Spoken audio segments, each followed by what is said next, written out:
trộm mà trộm tổ đi không được nùng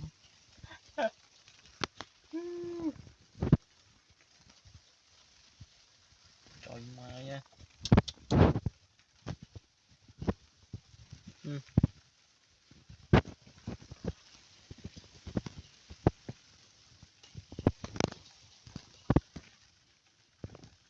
số vàng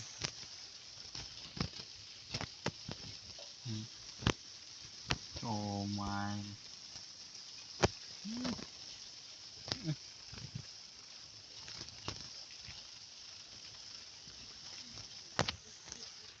mưa này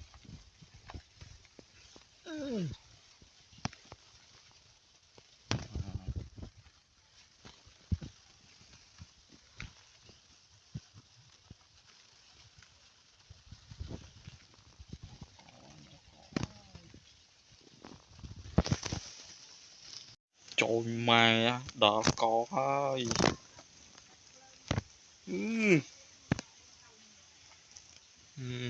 phình cho mày vậy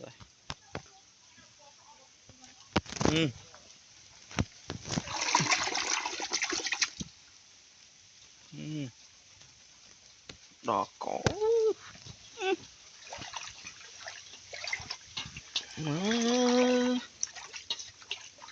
man si pin lê nhé nè man si hoang mà nữ hoang á nè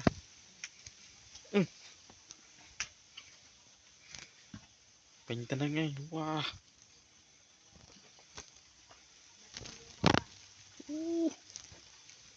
nào một cái cuộn số 3 vậy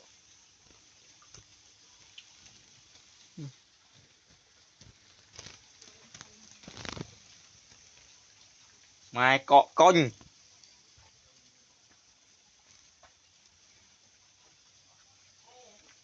sợ mày pling cuộn xì mùi nai đây nào